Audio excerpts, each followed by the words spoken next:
कराड शहराने पर्यावरण संवर्धनाचा आदर्श घालून दिला आहे. वैकुंठधाम स्मशानभूमीत सुरू करण्यात आलेल्या पर्यावरणपूरक अग्निकाष्ठ दहन उपक्रमाला नागरिकांचा मोठा प्रतिसाद मिळत असून आत्तापर्यंत 1600हून अधिक मोफत दहन करण्यात आले आहेत.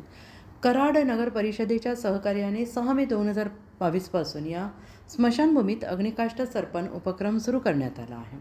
पारंपरिक लाकडाऐवजी शेणमाती आणि पर्यावरणपूरक घटकांपासून तयार करण्यात आलेल्या अग्निकाष्ठाचा वापर दहनासाठी केला जातो आहे.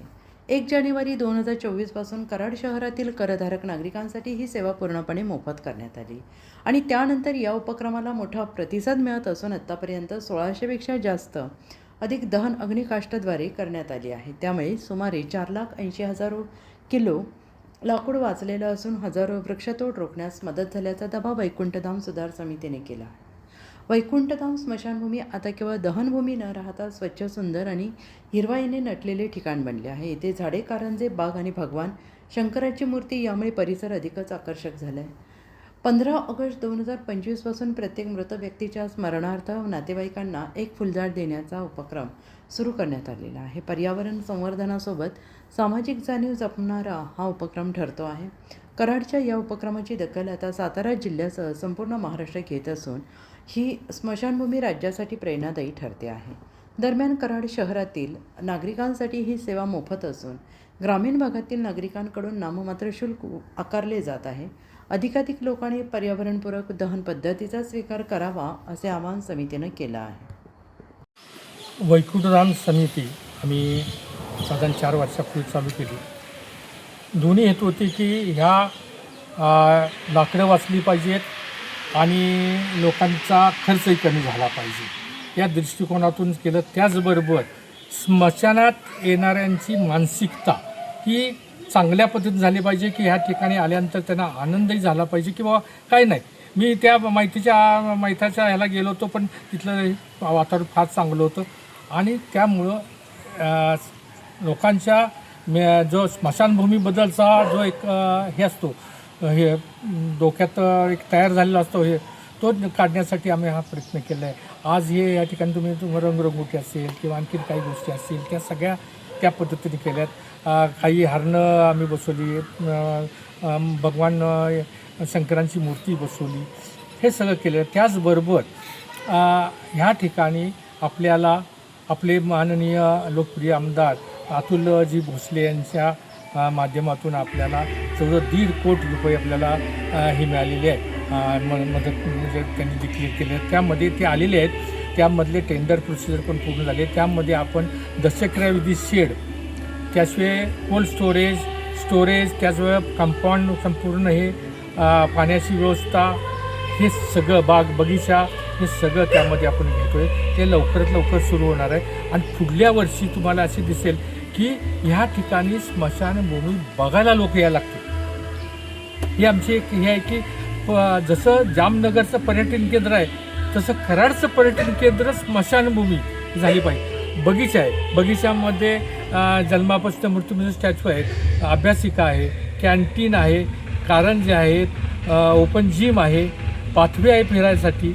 हे सगळं पण बागेतलं स्मशानभूमी दिसणार नाही अशा पद्धतीनं आपण ते करीत आहोत आणि हे लवकरात लवकर संपूर्ण होईल. आज कराडकरांनी चांगल्या पद्धतीनं लोकांचं आहे. गावातल्या लोकांनी गावात आपण फ्रीमध्ये केलेलं आहे आणि गावाच्या बाहेरच्या लोकांसाठी 2,000 केलेलं आहे. तर त्यामध्ये स्वतः आपण त्यांना सगळंच देतो नसतो.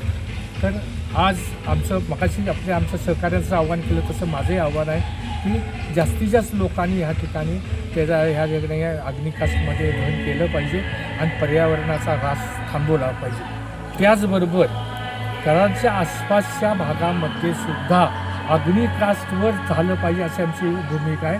त्या दृष्टिकोनातून मालकापूरला आमची चर्चा चालू आहे. आणखीन 1-2-3 ठिकाणी चालू आहे.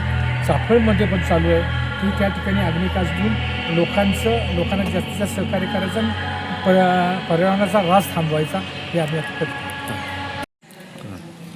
वैकुंठधाम सुधार समिती ही आमची जी समितीचं कामकाज 4 वर्षापूर्वीपासून सुरू झालं.